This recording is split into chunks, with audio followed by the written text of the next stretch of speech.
नमस्कार, मेरा वोट मेरी आवाज़ की यात्रा पहुंच चुकी है पिंक सिटी यानी राजस्थान की राजधानी जयपुर में। और मैं इस वक्त खड़ा हूं सिविल लाइन इलाके में। ये सामने यहां पर मेट्रो स्टेशन है और ये सिविल लाइन का इलाका है जहां पर इस बार गोपाल शर्मा जो कि बीजेपी से हैं, वहीं प्रताप सिंह खचरीवास इस बार कांग्रेस पार्टी से यहां पर उम्मीदवार हैं। अब देखना है, लोगों से मैं ये बात करने के लिए आया हूं कि इन दोनों में जनता किसको चुनती है और असल में सिविल लाइन के इस बार मुद्दे क्या हैं, यहाँ की यानी राजस्थान की राजधानी जयपुर के मुद्दे क्या हैं। ये बताइए, इस बार किस मुद्दे को लेकर के वोट पड़ने जा रहा है यहाँ पर राजस्थान में और खासकर सिविल लाइन में? सिविल लाइन में मुद्दे ये है कि भाई हमारे रोड वोड ये सही बने और पढ़ाई के लिए शिक्षा आना आर्थिक आधार पे हो और आरक्षण का ये बहुत बड़ा मुद्दा है यहाँ पर। आरक्षण का मुद्दा है? आरक्षण का मुद्दा है। EWS मिल तो रहा है पर फिर भी सभी कास्ट में आर्थिक आधार पे हो। अच्छा, जब भी बराबर सबको अधिकार मिलेगा। आप चाहते हैं कि जो आर्थिक आवाज से पिछड़ा हो उसको मिलना चाहिए? उनको मिलना चाहिए आर्थिक आधार पे, नहीं तो बहुत सारे ऐसे हैं जो है उठ गए ऊपर IAS अफसर हर कास्ट में बन गए, SC ST में, फिर भी है ना उनको बराबर जो गरीब झोपड़ियों में रह रहे हैं उनको नहीं मिल रहा है अभी भी। तो आपके लिए आरक्षण मुद्दा है? आरक्षण तो मुद्दा ये आरक्षण पे तो कोई पार्टी बोलती नहीं है। आरक्षण पे तो हर आदमी, हर पार्टी जो चुप हो जाती है, क्योंकि आरक्षण तो पता है कि ऐसी जगह है जहाँ पर जिसको टच ही नहीं कर सकते। ये राजनीतिक मुद्दा है सर, इसका तो कोई इलाज नहीं है। समय आएगा उसी के अनुरूप होगा ये काम। और इसके अलावा यहाँ का कोई मुद्दा है? बस यही मुद्दा है, बाकी चल रही है। आपके हिसाब से क्या मुद्दा है इस बार यहाँ चुनाव में भी और सिविल लाइन में? सिविल लाइन तो सर क्या, ये जो काम कराएगा काम तो सही हो रहा है यहाँ पर। नौकरी नहीं मिल रही है। कांग्रेस को वोट देंगे भाई हम तो पक्का है, तो ये तो है पक्का, कांग्रेस को तो देंगे। काम करा ही नहीं है वो तो कांग्रेस तो पक्का है। तो कांग्रेस को मतलब नहीं, पुरानी अरे पार्टी है इनकी। मतलब तुम हिंदू हो तो बीजेपी को दोगे? देंगे हम तो। मतलब जाति वाती तो तुम कर रहे हो इस चीज का। हमारे नहीं, हमने क्या बोला अभी तक कि काम कराएगा। मैंने क्या बोला, जो काम सही कराएगा हम वोट उसी को देंगे। क्या नाम है आपका? मेरा नाम तो साजिद है। अच्छा, साजिद है। मोहम्मद साजिद जी, बिल्कुल। तो सर जो काम कराए, चाहे बीजेपी हो या कांग्रेस हो, हम तो समर्थन उसी को देंगे। और इस बार तो कांग्रेस जरूर आएगी, दोबारा आएगी। तो लेकिन यहाँ राजस्थान में तो हर बार एक बार इधर आते हैं, एक बार वो आते हैं। आएगी। हम कह रहे हैं इस बात का, हम तो पूरा पक्के से बोल रहे हैं, क्योंकि मुझे पता जो काम कर रहा है उसी के बाद काम किए हैं। 2-4 काम बताओ आप। हाँ जी सर, ये कर रहे हैं ना, ये गैस का और भी काम है कर रहा है इन्होंने। 1-2 काम बताओ। ये गैस का मुद्दा था, ये गैस का 500 रुपये में गैस मिल गया। और भी कुछ 2-4 मुद्दे मैंने कहा कार्ड है क्या आपके पास? है ना, मेरे पास है ना। जब भी मिल गया मेरे पास हमारा जो बिल्कुल है मेरे पास, जब गैस है वो हमको तो नहीं मिल रहा ना। हमको तो वही 1100 रुपये का मिल रहा है। काम में मशहूर हो रहे हो। हमको तो वही 1100 का मिल रहा है। और कौन सी हमको सब्सिडी दे रहा है, गहलोत नहीं दे रहा हमको। तो इस बार से क्या है, इस बार आप इसीलिए नाराज हैं कि आपको 500 का सिलेंडर? वो तो सबको सामान दो। अरे एक सम्मान ही तो दे रहा है। 15 संविधान बोल रहा है कि भाई सबको समान अधिकार होना चाहिए, चाहे वो आरक्षण का मुद्दा हो, चाहे महंगाई का हो, किसी का भी हो। अच्छा, आपके हिसाब से इस बार क्या मुद्दा है राजस्थान में और किस मुद्दे को लेकर के वोट पड़ने जा रहा है? ये एक तो बेरोजगारी है और एक पेपर लीक है। थोड़ा इतनी मेहनत करी और मेहनत पर पानी फेर दियो कांग्रेस पार्टी ने। क्या बताओ, गरीब बच्चा है, घरों दिहाड़ी करके माँ बाबा ने पुगाया है, मैंने कोचिंग में सेंटर में डाला है और पढ़ाई को कोई लक्ष्य ही नहीं रहे। ये रीट का तो बहुत बड़ा मुद्दा है परीक्षा को लेकर के, कि परीक्षा कैसे लीक हो जा रहा है पेपर, क्योंकि 4 साल में 5 साल तैयारी करता है आदमी, उसके बाद जो किसी को मौका मिलता है, उसके बाद अगर पेपर लीक हो जाता है तो जाहिर सी बात है सबको कष्ट होगा। तो आपको लग रहा है कि इसमें कांग्रेस की गलती थी, सरकार की गलती थी, सरकार से गलती हुई है? हाँ, पूरी सरकार की गलती। ये बताओ, जो भी गरीब बच्चा इतनी मेहनत करके उसके माँ बाप ने भूखा रह के आपके बच्चों ने पढ़ाया है, वो मेहनत पर पानी फेर दिया है। और वो तो ये सोचते हैं कि हमारा बच्चा सर्विस करेगा, जी छोटी हो मोटी नौकरी लगे। ये वो आपके घर से कोई था? नहीं, हमके परिवार में ये जो गांव में है, हम हनुमानगढ़ जिले से। हनुमानगढ़ जिले से आप? हाँ। यहाँ किस लिए आए? आप मैडम को दिखाने, घरवाली को दिखाने। अच्छा, इलाज कराने के लिए। हाँ। तो ये बताइए, जो संजीवनी योजना चल रही है उसका लाभ मिल रहा है आप लोगों को? नहीं। क्यों? नहीं, वो तो क्या है कि जो मीठी रेवड़ी बांटा है, उज्ज्वला स्कीम है, वो 500 रुपये सिलेंडर में कर दिए और बाकी 1100 रुपये में चल रहे हैं। हाँ, ये मीठी रेवड़ी बोटियों के लिए। मीठी रेवड़ी है। मीठी रेवड़ी। तो इलाज आपके यहाँ 25 लाख में जो फ्री वाला इलाज है, बीमा है 25 लाख का, उसका लाभ नहीं मिल रहा? कुछ ही नहीं, मेरे साहब पैसे दो, जांच करवाओ, सब इलाज घर से जेब से खर्चेंगे जो होगा। अच्छा, ये कह रहे हैं कि भैया इलाज नहीं मिला। आपके यहाँ इलाज मिल रहा है किसी को? पंकज भैया बताएंगे, पंकज भैया। आपको बताओ, आपको कोई सुविधा मिल रही है सरकार से? हमारे को तो कोई सुविधा मिल रही भी नहीं है। बताओ, तुम भी बताओ। हेलो। हाँ। 1140 का सिलेंडर मिलता है, सब्सिडी मिलती है, तो 500 रुपये बोलता, 500 खाते में आएंगे, खाते में भी नहीं आते।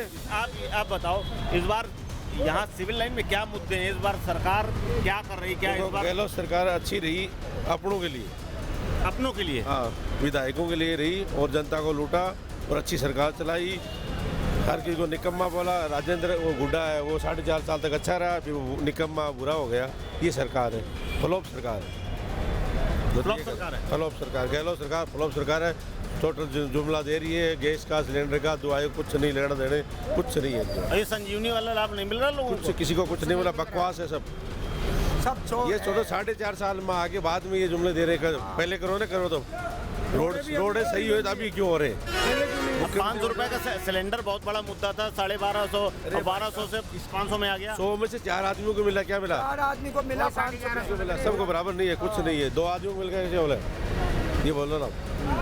अच्छा, आपके हिसाब से क्या मुद्दा है? क्योंकि तमाम लोग कह रहे थे कि रीट का भी, परीक्षा वाला भी मुद्दा है और बाकी इन सब चीज़ों के लिए मुद्दा तो है ही नहीं, रीट का तो ही। मोदी लेके पैसा देता इधर, पर इधर नीचे वाले खा जाते दलाल। कुछ नहीं है, सरकार का जुमला है, कुछ नहीं, बकवास बात। ठीक है, और लोगों से आगे बात करूंगा मैं और जानूंगा कि सिविल लाइन और खासकर राजधानी जयपुर में इस बार क्या हालचाल है और इस बार क्या माहौल है यहाँ का। सिविल लाइन जयपुर का बेहद पॉश इलाका है और यहाँ पर प्रताप सिंह खाचरीवास और गोपाल शर्मा में कड़ी टक्कर है। यहाँ के लोग बहुत सोफिस्टिकेटेड बताए जाते हैं, लेकिन फिर भी जो वोटर है वो इस बार किसके रुख में है, इसको जानने। अच्छा, आप ये बताओ, यहाँ काम वाम हुआ है कुछ जयपुर में सरकार में? प्रताप सिंह खाचरियावास ने करवाया और वो आनी चाहिए हमारी नज़र में। तो हाँ, प्रताप सिंह खाचरियावास सबसे बढ़िया आदमी है, सिविल लाइन क्षेत्र के सबसे प्यारे आदमी है। हाँ, वो आनी चाहिए, सबसे प्यारे। सड़क नाली बिजली करवाया कुछ? नहीं, उन्होंने कुछ भी नहीं करवाया, प्रताप सिंह जी करवाए जो भी करवाया। अच्छा, मतलब सरकार की तरफ से जो ये सब हुआ है, प्रताप सिंह जी ने जो भी करा है उनके पास ही हुआ है सब कुछ। यहाँ पर लाइटें वगैरह लगी गई है और भी है, रोड डली हुई है, खुदी हुई थी रोड वगैरह। अच्छा, उन्होंने जो करवाया, जो भी करवाया, और जहाँ भी काम हो रहा है प्रताप सिंह जी करवा रहे हैं। अच्छा, काम हुए हैं इस बार यहाँ सिविल लाइन में इलाके में कुछ काम हुआ है क्या? है यहाँ के नहीं। अच्छा, यहाँ के नहीं। अच्छा, आप यहीं के हैं? अच्छा, ये बताइए, काम वाम हुआ है इस बार यहाँ? हाँ, काम हुआ ना, रोड नालियाँ वगैरह सारी बढ़िया कर दी। और आपके भी संभावना इसी की है, प्रताप सिंह खाचरियावास की। हाँ, बढ़िया नेता है। बढ़िया नेता है। मिलते हैं कभी अपने घर ना? हाँ, घर में मिलते हैं। हाँ। अच्छा, आप बताओ भैया, ये बताइए, राजस्थान में और खासकर जयपुर में और वो भी सिविल लाइन में कुछ काम वाम हुए पिछले 5 सालों में? हाँ, बहुत काम हुए हैं। हाँ, बहुत काम हुए, मतलब कांग्रेस सरकार ने बहुत काम करे हैं। हाँ, और अशोक गहलोत जी का भलाओ, जो मतलब गरीबों को वो दे रहे हैं जीवन दान दे रहे हैं। जीवन दान दे रहे हैं। 25 लाख का बीमा है, वो मतलब दवाई मतलब फ्री है। सबसे अच्छा काम है अशोक गहलोत जी का।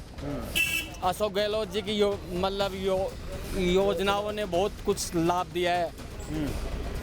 लेकिन यहाँ तो अब इस बार के चुनाव में क्या हाल है? इस बार के चुनाव में क्या होने वाला है? अशोक गहलोत जी फिर से मुख्यमंत्री बनेंगे। हाँ, कांग्रेस सरकार आ रही है रिपीट। यहाँ तो लेकिन हर बार का तो राजस्थान में ये रिकॉर्ड रहा है कि हर बार एक बार वो रहे हैं, एक बार ये रहे हैं। अब के बार अशोक गहलोत जी दोबारा रिपीट है। कैसे? काम बोलता है उनका राजस्थान के अंदर। हाँ, राजस्थान के अंदर काम बोलता है सर उनका। हाँ, और काम के आधार पर ही रिपीट सरकार होगी। अच्छा, आपको भी लगता है कि काम किया है? बिल्कुल। हाँ? बिल्कुल। हाँ, अच्छा काम किया है अशोक गहलोत। और आज तो मोदी जी भी आ रहे हैं, कुछ प्रभाव है उसका? हो सकता है उनका भी। अच्छा, कुछ टक्कर है कि नहीं है इस बार? टक्कर है, बराबर टक्कर है। क्या माहौल है इस बार यहाँ का? भाई साहब कोई माहौल नहीं है, जैसी सरकार है वैसे ही बेस है। कांग्रेस हो चाहे बीजेपी आएगी तो और भी आगे तरक्की होगी। क्या होगी? तरक्की होगी आगे। कांग्रेस से कोई तरक्की नहीं हमारे। कांग्रेस से तरक्की नहीं? कांग्रेस बर्बाद ही करी है लोगों को। ऐसा है जी, कुल मिला के पहली बात तो ये है कि गाड़ी कोई भी पकड़ते हैं, मानते हैं सरकार की ड्यूटी देनी है, लेकिन उसमें बाकायदा लिखा हुआ है कि 60 साल के नीचे के आदमियों को गाड़ी पकड़ो। मैं 65 एज का हूँ, ठीक है, मेरे हार्ट अटैक आया, पूरा रिकॉर्ड दिखा दिया है, और उसके बाद भी गाड़ी को बंद कर रहे हैं। तो फिर काहे की सरकार है ये? किस चीज़ की सरकार है ये बताइए? इसका मतलब हार्ट अटैक आदमी ड्यूटी करे और मर गया तो कौन जिम्मेवार है? सरकार जिम्मेवार है या पुलिस वाले जिम्मेवार है? तो आप सरकारी नौकरी में हैं? टैक्सी चलाता हूँ। अच्छा हैं? फिर भी पकड़ लिया? हाँ, रिकॉर्ड है मेरे पास में। अभी डॉक्टर को दिखा के आया था 17 तारीख को। डॉक्टर ने वापसी दिखा कि ये असमर्थ है गाड़ी चलाने में, 1 महीने का बेड रेस्ट है, इसके छल्ले डले हुए हैं। कौन सी गवर्नमेंट हमको ये इंश्योरेंस में, फिटनेस में, या हमको लॉकडाउन के अंदर या इनके अंदर भाई कौन सी ने हमको भाई कुछ सुविधा दी हो ड्राइवर भाई हो या टैक्सी ड्राइवरों के लिए? इंश्योरेंस फ्री किया हो या फिटनेस फ्री की हो या किसी पे कोई छूट मिली हो तो भी हम कुछ सोचें। नहीं, वो तो ये है ना कि कमर्शियल अगर वाहन चलाते हैं तो आप कमाई करते हैं, तो उस कमाई का एक हिस्सा जो है आप लेते हैं। एक हिस्सा हम लेते हैं तो गवर्नमेंट को टैक्स देते हैं, हर जगह 3 बार टैक्स दे रहे हैं। आरटीओ में हम 3 बार पूरा टैक्स देते हैं, छोटी गाड़ियों का 1 लाख रुपए टैक्स देते हैं 10 साल का। फिर अदर स्टेटों में जाते हैं, अदर स्टेटों में हम टैक्स देते हैं। फिर रोड पे हम चलते हैं तो टोल का टैक्स देते हैं, हर चीज का टैक्स देते हैं। तो बताओ किस चीज का? यदि आपको वोट लेना है तो पब्लिक को गुमराह क्यों कर रहे हैं कि हम 5 लाख डाल रहे हैं? दादा कहाँ से आ रहे तुम्हारे पास में? काला धन कहाँ आ गया तुम्हारा? आया तो तुमने खाया है? किसको दिया तुमने? किसको बताया काला धन इतना लिया है? हम समझाने ये समस्या है आपकी, ये तो छोड़ नहीं रहा गाड़ी। कुल मिला के समस्या हार्ट अटैक पेशेंट को आप रखोगे, लिख के दीजिए कि यदि आप ऑन ड्यूटी गवर्नमेंट के में मर गए तो 50 लाख या 20 लाख या 10 लाख आपके परिवार को देंगे और उसके बच्चे की नौकरी लगाएंगे।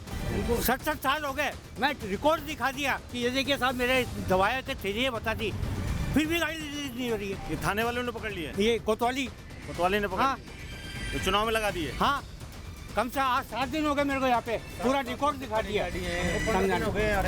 तो इनकी असल मसला ये है कि इनकी गाड़ी चुनाव के लिए पकड़ ली गई है, और चुनाव के लिए, जबकि खुद को बता रहे हैं कि हार्ट के पेशेंट है, लेकिन इनको नहीं ड्यूटी पकड़नी चाहिए क्योंकि 60 साल से ऊपर की उम्र वालों को चुनाव में ड्यूटी, वो भी प्राइवेट व्यक्ति को नहीं लगा सकते। लेकिन मैं और लोगों से बात करूँ, ये बताइए, आप तो बीजेपी का ये डाले हुए हैं, कुछ काम हुआ है इस बार सरकार में या नहीं हुआ है? कुछ भी काम नहीं हुआ, कांग्रेस के राज में कुछ भी काम नहीं हुआ। आप तो बीजेपी के हैं तो आप तो कहोगे ही कि कोई वो नहीं है। नहीं, वैसे भी आप देख लो, किसी को पूछ लो, आप किसी को पूछ लो, कुछ काम करिए गवर्नमेंट ने। सरकार कह रहे 25 लाख रुपए का बीमा दे रहे हैं हम। किसको दे रहे हैं? कहाँ दे रहे हैं? लोगों को दे रहे हैं। मोदी दे रहा था, वो तो मोदी दे रहा नहीं था। तो 5 लाख रुपए उसकी मोदी वाली तो 5 लाख वाली योजनाएं लागू नहीं करते, ये तो अपनी यहाँ की योजनाएं लागू करते हैं। योजना के 800 रुपए फीस ले। हाँ, वो कौन दी? जेब से राहुल गांधी वो जेब से थोड़े दे रहा, गहलोत जेब से दे रहा है क्या? कोई जेब से नहीं देता। ये तो मोदी के बाद से दे रहा ना। मोदी जी भी जेब से नहीं दे रहे, हम लोगों, आप लोगों के पैसे से है। तो फिर बीजेपी सरकार ही आनी चाहिए, हम तो ये चाहते हैं। कांग्रेस का नाम भी खत्म हो जाना चाहिए। अच्छा, क्या आपको लगता है कि इस बार बीजेपी आ रही है? मुझे तो लगता नहीं बीजेपी आएगी। हाँ, कांग्रेस आएगी। कांग्रेस ने काम किया इस लेवल का? बिल्कुल। 2-4 काम आप भी बताओ ना। अच्छा काम किया हमारी नज़र में तो गहलोत जी ने अच्छा काम किया। हाँ, जो भी किया। आप तो पार्टी कार्यालय के बाहर जो खड़े होकर के दमदारी से कह रहे हैं कि जो कांग्रेस आएगी। बिल्कुल, कोई मतलब थोड़ी, कार्यालय से बाहर से मतलब नहीं है। लेकिन कार्यालय ये भी हमारा ही है, ये भी यहीं के, राजस्थान के ही आदमी तो ये भी थोड़ी हमारा ही है, वो भी हमारा ही है। इससे मतलब ये तो गलत करो आप। सामने से कैसे मतलब? नहीं, ये गलत नहीं, एक ही होता है ना, सामने का असर समझ गई, अब जनता नहीं भड़केगी। जनता जनता बता दें क्या जनता समझ गई है इस बार? भाई साहब जनता बिल्कुल अच्छी तरीके से समझ गई है। भारतीय जनता पार्टी बीजेपी की गवर्नमेंट बन रही है, 130 सीट जीत रही है और कांग्रेस का सूपा साफ होने वाला है राजस्थान से। और इस साल जो गए साल 5 सालों में जो कानून व्यवस्था बिल्कुल प्रॉपर तरीके से गई, कानून व्यवस्था रोज के यहाँ पे गुंडागर्दी को तो रेप को तो गहलोत सरकार में जनता पूरी तरह से मतलब इतनी तरस थी, क्या बोलूँ मैं आपको। बीजेपी गवर्नमेंट 130 सीटें जीती राजस्थान में चुनाव में। वो जो भाई साहब ने बोला ना, जनता समझ चुकी है, जनता बिल्कुल अशोक गहलोत की ये नकली खोखले वादे इस तरीके से अच्छी तरीके समझ गई है। और भारतीय जनता पार्टी युवा मोर्चा से हैं? यस, मैं युवा मोर्चा से हूँ। मेरे वोट कम से कम मेरे जो युवा साथी है उसमें 100% बीजेपी को वोट देने वाले हैं सर। यहाँ हालात ऐसे हैं कि दोनों तरफ मतलब बीजेपी और कांग्रेस में कड़ा मुकाबला है, क्योंकि कांग्रेस की तरफ से यहाँ पर एक बड़े नेता प्रताप सिंह खचरीवास लड़ रहे हैं और उनके सामने हैं गोपाल शर्मा। लेकिन फैसला तो आखिर जनता को ही करना है और वो भी आएगा 3 दिसंबर के दिन। फिलहाल जयपुर के सिविल लाइन इलाके से कैमरा पर्सन फुरकान के साथ कुलदीप द्विवेदी, वन इंडिया हिंदी।